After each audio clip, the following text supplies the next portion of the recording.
This evening, our top story highlights the recent spike in fires across Guyana.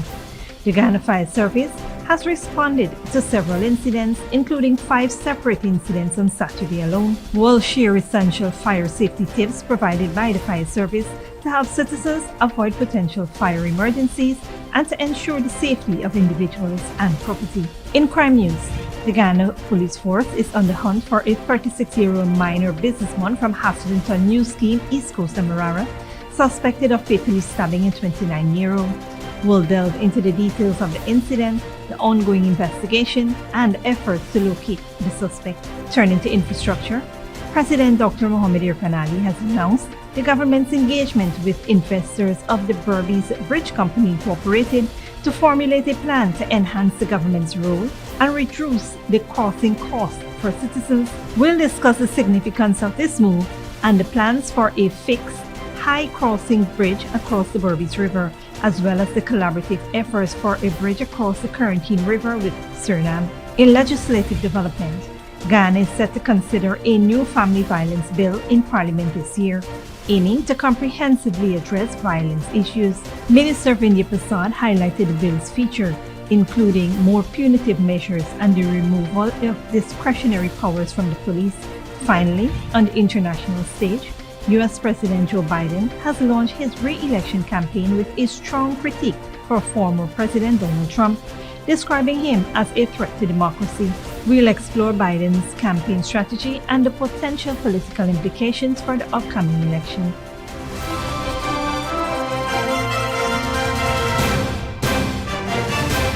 Welcome to this broadcast of Channel 2's Headline News Update for January 8, 2024. I am Baby Bacchus. Thank you for joining us.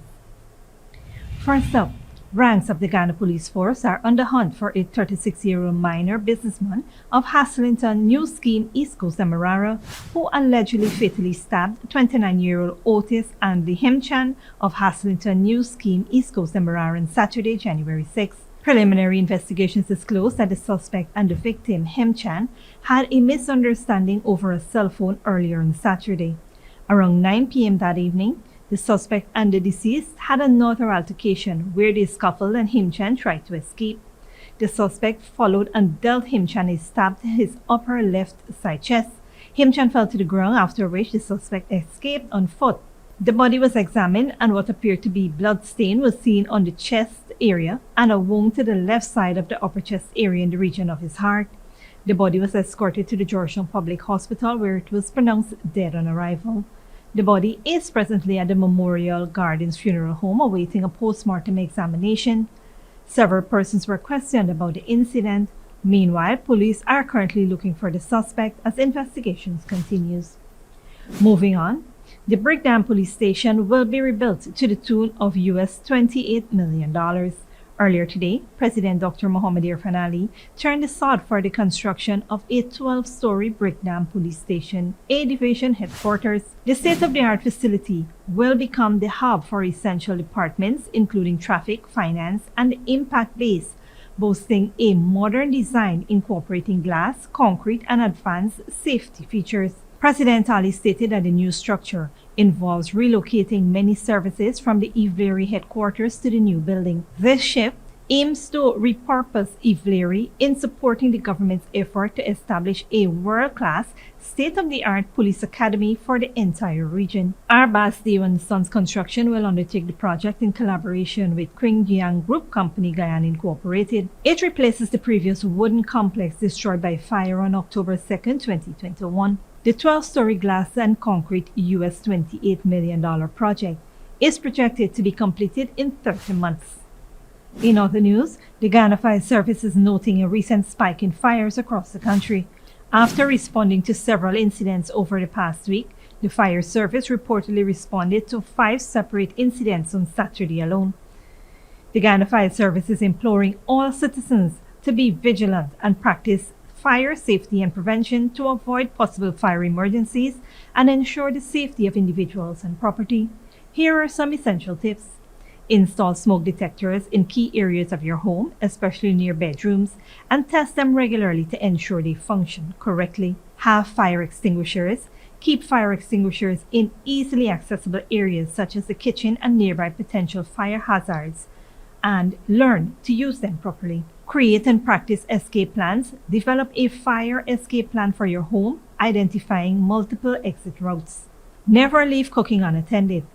Keep flammable items away from stove and other heat sources. Turn pot handles inwards and prevent accidental spills. Avoid overloading electrical outlets and power strips. Regularly inspect cords and replace any that are frayed or damaged. Hire a professional for electrical work and avoid do-it-yourself electrical repairs. Store flammable materials safely.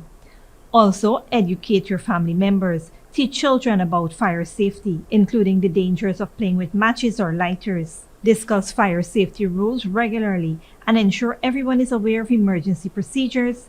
Install fire-resistant materials. Regularly inspect appliances for signs of damage or malfunction. By incorporating these practices into your daily life, you can significantly reduce the risk of fires and increase the safety of your home or workplace.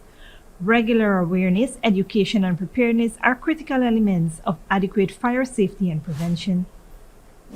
Stick around when we return. New family violence bill poised for approval, and government to collaborate with Berbice bridge investors for reduced crossing costs.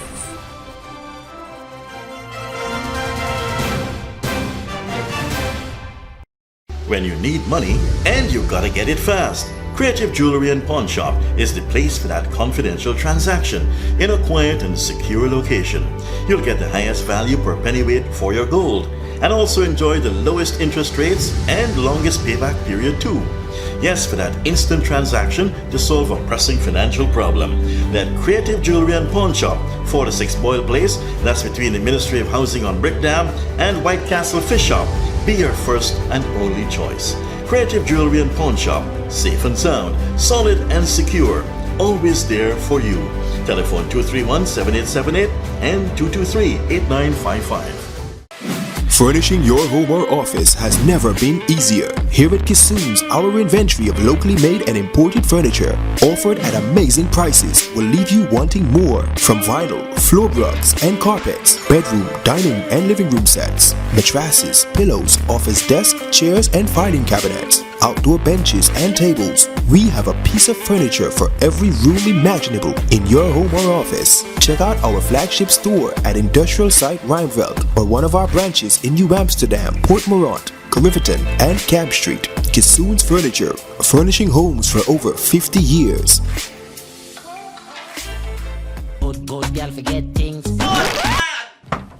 What's the problem, Granny? I want money for borrow for those surgery. I was dancing and I fall and fracture my hip. If you need some quick money, you should check Lender's Jewelry and Pawn Shop. Lender's Jewelry and Pawn Shop, Lot 238 South Road Border, Georgetown. Get jewelry made to order in just 72 hours. We also accept vehicles. Lender's, best rates, longest payback period. Boys, I get through.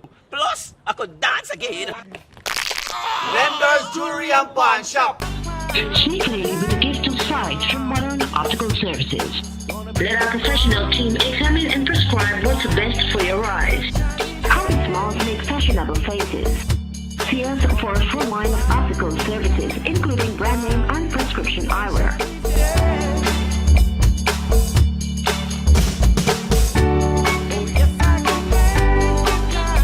Modern Optical Services, 316 Middle Street, Georgetown. Telephone 226-1082. GCOM is currently conducting a claims and objections exercise to produce an official list of electors OLE.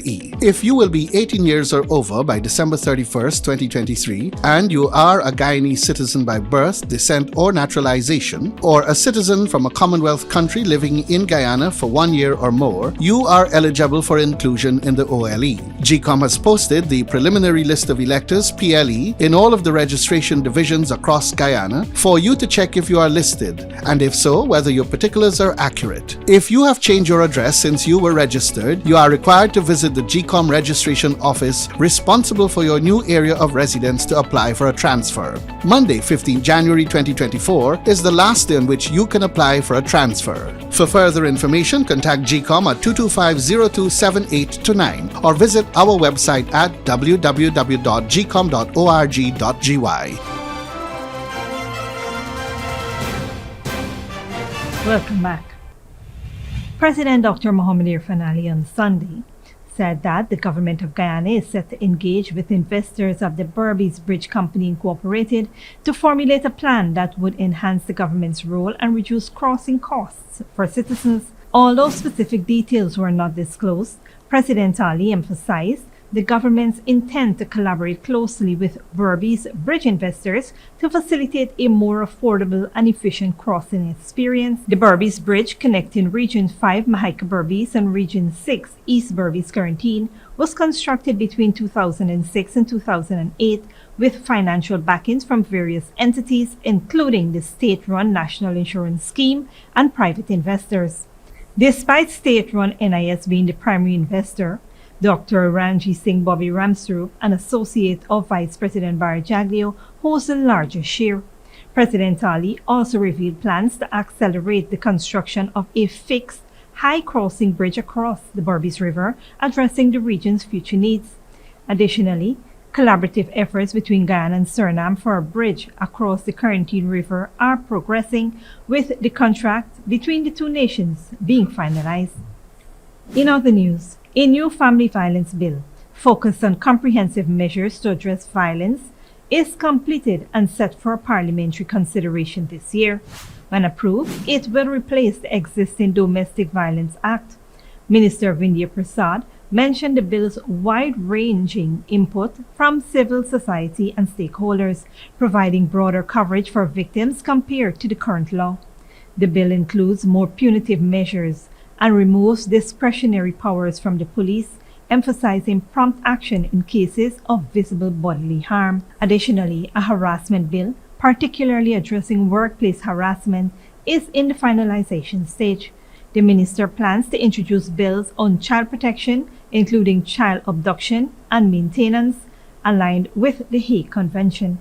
Minister Prasad stressed the need for absolute protection for women, understanding the law, and making information accessible through the ministry's website for public awareness. Wrapping up this segment of the news, a family is in need of your help. Luan Tiffany Dobson has been reported missing, and the family is seeking the public's assistance in locating her. Dobson is a 34-year-old mentally challenged individual residing at 287 Blazingian Road, East Rhineville.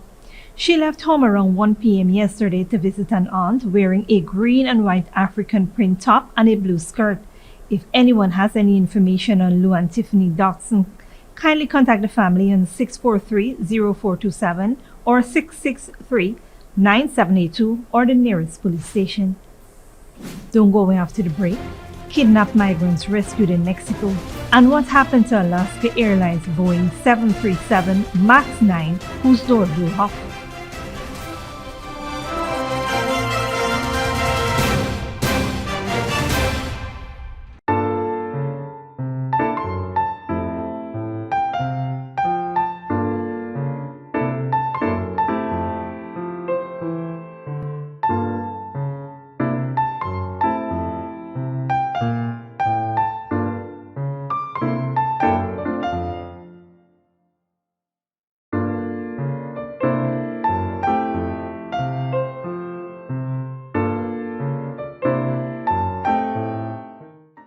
Good girl forget things.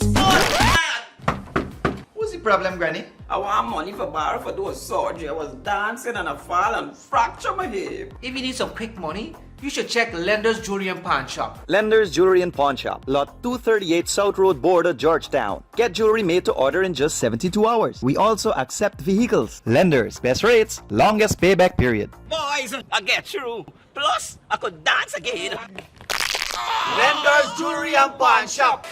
Furnishing your home or office has never been easier. Here at Kissoon's, our inventory of locally made and imported furniture, offered at amazing prices, will leave you wanting more. From vinyl, floor rugs and carpets, bedroom, dining and living room sets, mattresses, pillows, office desk, chairs and filing cabinets, outdoor benches and tables. We have a piece of furniture for every room imaginable in your home or office. Check out our flagship store at Industrial Site Rhineveld or one of our branches in New Amsterdam, Port Morant, Riverton and Cab Street. Kissoon's Furniture, furnishing homes for over 50 years.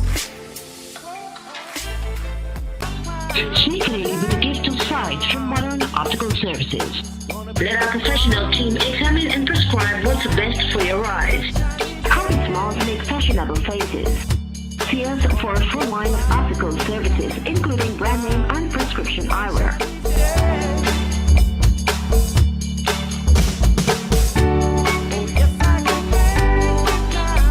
Modern Optical Services, 316 Mill Street, Georgetown. Telephone 226-1082.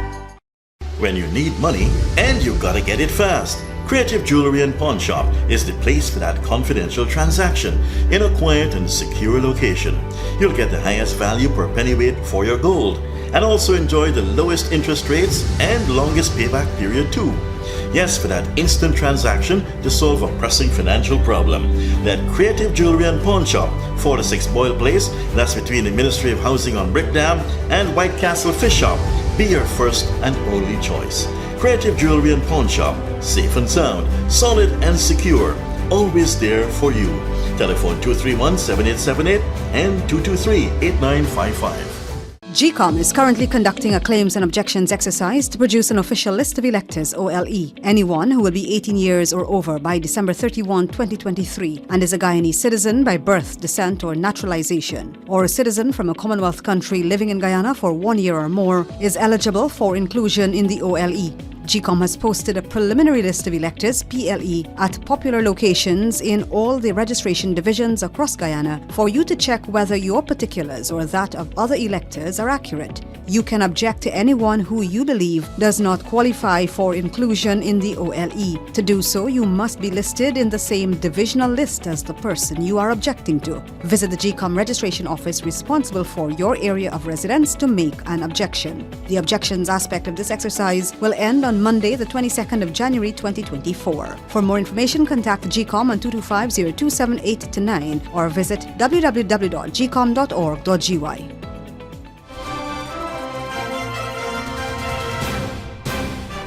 Welcome back. Now we take a look at what's happening in the region and around the world. 31 migrants kidnapped in northeast Mexico last week while headed to the U.S. border have been rescued. They were abducted in a region considered among the most dangerous for kidnapping and extortion. Al Jazeera's Manuel Rapallo reports. Rescued from the clutches of would-be human traffickers in the Mexican state of Tamaulipas. Mexican authorities confirmed the release of 31 migrants who were abducted while traveling toward Mexico's border with the United States on December 30th via the social media platform X. For months, migration policy experts and human rights activists have warned over a worsening kidnapping crisis in Tamaulipas, especially near the city of Reynosa, along the U.S.-Mexico border. You have to consider this is Tamaulipas, and Reynosa is the last city before entering the United States. And in Reynosa, there are two criminal industries, drug trafficking and human trafficking. Migrants' rights advocates say the best they can do is warn migrants and asylum seekers of the risks. Migrant families have been receiving warnings for a long time now to be careful on their journey and to be careful about who they speak with. 2023 saw a record number of people attempting to cross the border from Mexico into the U.S. Experts say where there are migrants, there are criminal groups who seek to exploit them. According to the nonprofit group Inside Crime, migrant kidnappings here in Mexico generate an estimated $20 million a year for human traffickers. Though a majority of migrants rescued on Wednesday are from Venezuela, authorities say they were also individuals from at least 4 other nationalities, including Mexico, Honduras, Ecuador, and Colombia. Manuel Rapallo, Al Jazeera, Mexico City. Meanwhile, U.S. President Joe Biden has started his re-election campaign with a blistering attack on Donald Trump, the man who could be his challenger in the election later this year. Biden described the former president as a threat to democracy. Al Jazeera's John Hendren reports. Joe Biden carefully picked the time and place for his first major address of the 2024 campaign. Today, I make this sacred pledge to you, the defense, protection, and preservation of American democracy will remain as it has been the central cause of my presidency. The time, a day before the 3-year anniversary of the insurrection in Washington. His presumed rival is charged with leading that effort to forcibly overturn the results of the 2020 presidential election. Trump exhausted every legal avenue available to him to overturn the election. Every one. But the legal path just took Trump back to the truth. That I'd won the election and he was a loser. The place? Near Valley Forge, where George Washington's troops set up camp in the cradle of American democracy, and not coincidentally in Pennsylvania, a key swing state. It's a state Pennsylvania Senator John Fetterman says Biden can and must win. Talk about really what the election is on the line to. Democracy or a dictator. Somebody that actually comes right and really proclaims, it's like, I'm going to be a dictator. And some people might not take him seriously, but I certainly would take it seriously. Biden won the state in 2020 by a single percentage point. It was near here at Valley Forge that in 1777 George Washington set up camp. The U.S. had declared its independence, but still had to fight for this budding democracy. That is what Joe Biden says needs to happen now. The U.S. needs to fight for democracy. Today, we're here to answer the most important of questions. Is democracy still America's sacred cause? I mean it. As Biden launched his political campaign near Philadelphia, Trump continued his campaign in Iowa, the first state to vote in a Republican primary, less than 2 weeks away. He's saying, I'm a threat to democracy. He's a threat to democracy. Well, okay. Couldn't read the word. He's a threat to democracy. You know how bad the press is? You know what they do? They take me saying that, like that, and they say, Trump couldn't say the word democracy. Both the president and the former president will have to first win their party's nominations, state by state. John Hendren, Al Jazeera, Montgomery County, Pennsylvania. Finally, a cabin panel flew off mid-air during an Alaskan Airlines flight, leaving a gaping hole in the plane's fuselage and forcing an emergency landing. The U.S. air safety regulators have temporarily grounded more than 170 Boeing passenger jets. Al Jazeera's Paul Brennan reports. Yes, we are emergency. We are depressurized. We do need to return back to. We have 177 passengers. Fuel is 18.8. The distress call from the pilot of Alaska Airlines Flight 1282 to air traffic control. A gaping hole in the side of the aircraft, full fuel tanks, and terrified passengers at risk of being sucked out of the cabin at 16,000 feet or nearly 5,000 meters up. We just heard like a loud bang, and I looked to my left, and there's just this huge, like, gaping hole. At first I thought it was the emergency door, but there was no door there. It was just like a part of the wall that flew off. It could have been much, much worse, but the 2 seats next to the hole were empty. We are the global gold standard for safety around the world, but we have to maintain that standard. We are very, very fortunate here that this didn't end up in something more tragic. It was the external door plug which blew off, a door-shaped section of fuselage where a working door could be fitted, but in this case the plug should have been bolted securely shut. Given that it is plugged, of course, it is expected to be a secure part of the structure of the aircraft, and that's why it's all the more surprising and a matter of concern that this blowout happened. In response, Alaska Airlines said it was temporarily grounding its fleet of 65 MAX 9 aircraft as a precaution, pending the outcome of safety checks. The US air safety regulator further ordered a total of 171 jets of the same model to be grounded until they too can be checked. Paul Brennan, Al Jazeera. This brings us to the end of our regional and global news coverage. Up next is the 30-minute forecast.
And that's it, TV2 Headline News for this Monday evening. As we take our leave, we invite you to follow us on Facebook and YouTube.